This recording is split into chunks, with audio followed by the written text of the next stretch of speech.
Ele foi projetado para rivalizar com os mais poderosos e avançados caças norte-americanos. No vídeo de hoje, conheça em detalhes o caça russo Sukhoi Su-57.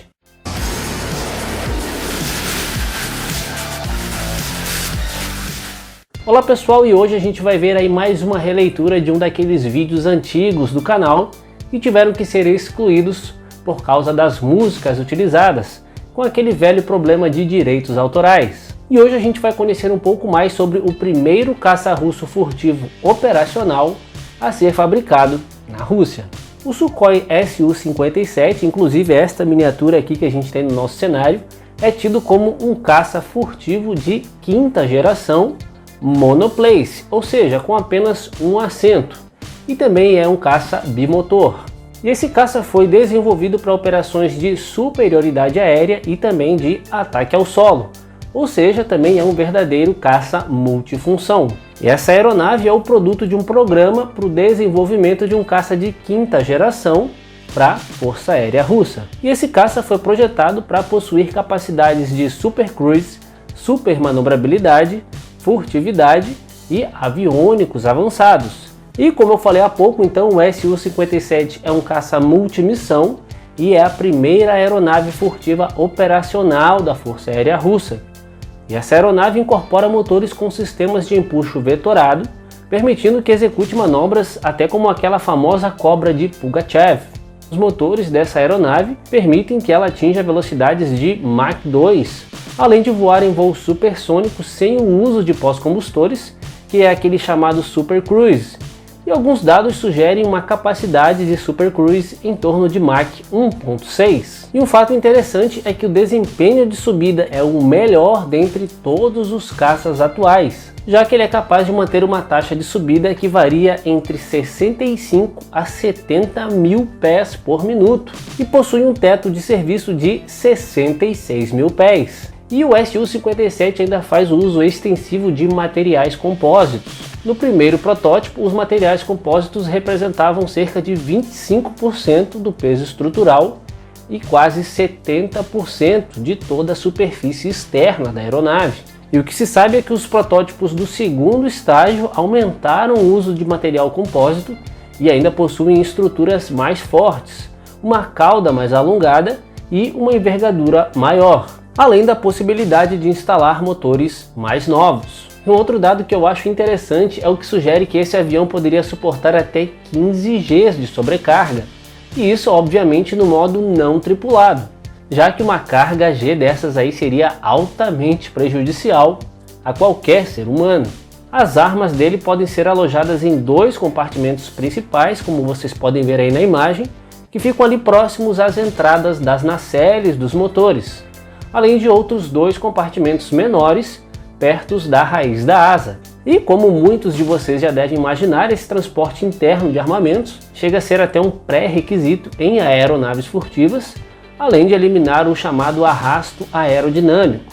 E esse caça tem ainda uma alta carga de combustível e com isso ele tem um alcance supersônico de mais de 1.500 km, mais do que o dobro do alcance supersônico do Su-27. E o seu alcance subsônico gira em torno de 3.500 km sem o uso de tanques externos e 4.500 km com tanques externos. E esse alcance do Phelan é realmente considerável para um caça stealth. O F-22, por exemplo, possui um alcance de pouco mais de 3.000 km, mesmo com o uso de tanques externos, algo que o Su-57 faz só com seu combustível interno. Inclusive no design, na concepção do Su-57, a Sukhoi abordou o que ela imaginava ser as fraquezas, os pontos fracos do F-22, como a sua incapacidade de usar a vetorização de empuxo para induzir os movimentos de giro e guinada e o pouco espaço nos compartimentos de armas, além das complicações para recuperação de stall se a vetorização de empuxo falhar. O Su-57 é a primeira aeronave operacional da Força Aérea Russa a utilizar tecnologias furtivas e semelhantes a outros caças furtivos como o F-22, o design dessa aeronave foi planejado no intuito de reduzir o seu valor de RCS, que, como a gente sempre fala aqui, seria aquela refletividade em radares inimigos. E quanto menor esse valor, mais furtiva é a aeronave e mais difícil é de ela ser detectada. E um exemplo aí dessa tentativa de redução de RCS é que a caixa do sensor de busca e rastreamento por infravermelho é virada para trás quando não está em uso, e a sua parte traseira é tratada com um material absorvente de ondas de radar, apesar de possuir um formato inadequado para uma aeronave furtiva, conforme a gente já viu em um outro vídeo por aqui. Mas o design do Su-57 enfatiza mais a descrição frontal, com os recursos e redutores de RCS mais aparentes no hemisfério dianteiro. A configuração da fuselagem traseira e as costuras entre as peças e os rebites são muito menos otimizados para manter a furtividade da aeronave em comparação com o F-22 e com o F-35.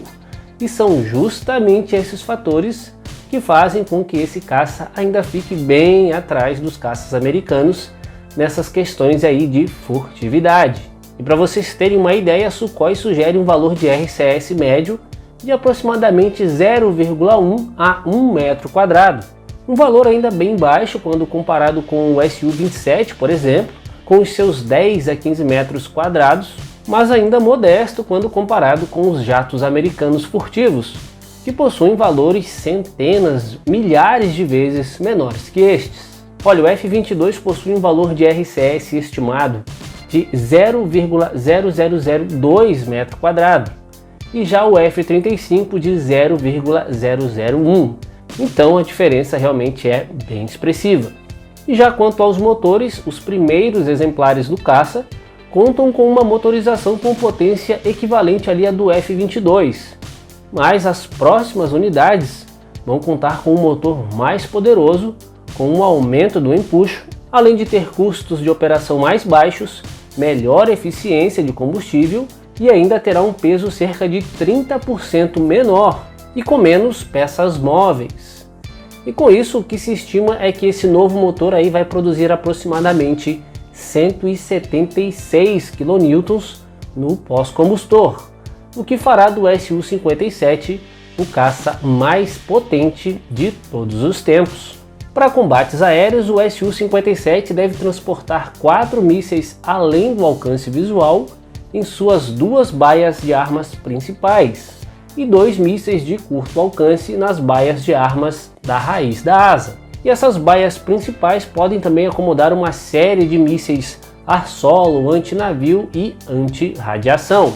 E naquelas missões que não exigem a furtividade, o Su pode transportar ainda bombas e mísseis em seus 6 hardpoints externos. E, inclusive, como a gente já viu aqui, um novo míssil hipersônico também está sendo desenvolvido para o Su-57, e esse míssil terá dimensões que permitem o seu transporte interno nas suas baias de armas. E ainda em relação a armamentos, o Su-57 possui ainda um canhão de 30 mm montado internamente, que é o mais leve da classe de 30 mm, com um peso de cerca de apenas 50 kg.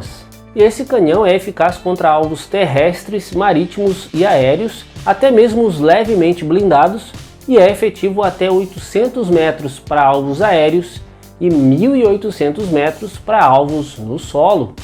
O Su-57 possui ainda um Glass Cockpit com 2 monitores LCD multifuncionais, semelhantes ao arranjo encontrado no Su-35S. O chamado Sistema de Suporte à Vida, juntamente com o traje do piloto, permitem que os pilotos realizem manobras de 9 Gs por até 30 segundos. E esse novo traje aí vai permitir a ejeção segura dos pilotos a altitudes de até 75 mil pés. O piloto utiliza ainda também aquele chamado capacete HMD, que também é conectado às câmeras de foto e vídeo a bordo para melhorar aquela chamada consciência situacional. Já quanto ao radar, ele possui um radar ativo com varredura eletrônica montado no nariz, que é capaz de acompanhar até 60 alvos e engajar 16 deles simultaneamente, possuindo um alcance máximo de detecção de cerca de 400 km. E isso é uma distância bem considerável, né? É quase o alcance de detecção de um E-99, por exemplo. E ele possui ainda 2 transceptores nas extensões frontais das asas, como vocês podem ver aí, que podem ser utilizados para guerra eletrônica, e até mesmo radares laterais instalados logo atrás do principal, que permitem a detecção e acompanhamento e engajamento de alvos, mesmo em voo perpendicular ao inimigo. O que é um arranjo também bastante interessante, né? Quase que um mini avião radar.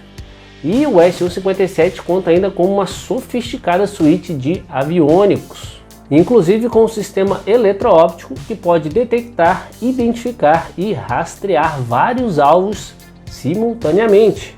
Um sistema de contramedidas direcionais por infravermelho e contramedidas baseadas em laser para confundir ou destruir o mecanismo de rastreamento de mísseis buscadores de calor, além de modernos sistemas de navegação e aproximação e pouso em condições adversas. Bom, a doutrina russa militar em vários aspectos é muito diferente da doutrina militar dos Estados Unidos.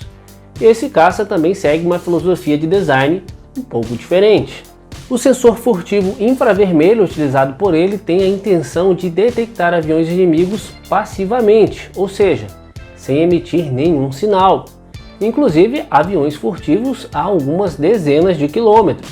E a ideia também seria tentar forçar o confronto para um combate tradicional em dogfights, onde ele tem uma vantagem teórica devido ao seu vetor de empuxo 3D e a sua super manobrabilidade, além do uso de modernos mísseis e capacetes com mira integrada. Além disso, a alta velocidade e altitude operacional do Su-57, combinadas com as intenções da Rússia em adaptar no caça o novo míssil R-37M, com um alcance ali de mais de 300 km, dariam a ele um papel semelhante aos atuais interceptadores MiG-31. O Su-57 tem tido pouco sucesso de vendas até o momento, e até mesmo a própria Força Aérea Russa diminuiu bastante a quantidade pretendida de aeronaves. Apesar do seu desempenho impressionante e a incorporação de vários avanços tecnológicos, a aeronave ainda peca no seu papel principal, que é a capacidade stealth. Mas novas versões do caça já vêm sendo estudadas e desenvolvidas, e inclusive há poucos dias foram publicadas essas fotos aí da segunda aeronave de produção em série. A primeira, infelizmente, acabou caindo poucos minutos depois de decolar, já no seu primeiro voo. Mas apesar de todos os atrasos e problemas técnicos, principalmente ao baixo desempenho furtivo, no futuro próximo certamente a gente vai ver aí versões mais maduras do Su-57, com potencial para competir e quem sabe até superar os jatos de quinta geração americanos da atualidade. Mas os russos também não podem demorar muito aí nesse desenvolvimento, já que alguns países, inclusive os Estados Unidos, já iniciaram seus trabalhos nos caças de sexta geração. Então era isso, pessoal, espero que tenham gostado aí dessa releitura do vídeo sobre o Su-57. Eu já aproveitei para fazer ali algumas atualizações e eu espero que vocês tenham gostado. Bom, e se você gostou do vídeo, não esqueça de deixar aquele like pra gente. E se não conhecia o canal, não era inscrito, vai ali naquele botãozinho e se inscreva. E siga também o canal Águias de Aço nas redes sociais, os links estão na descrição. E não deixem de conhecer a nossa loja virtual.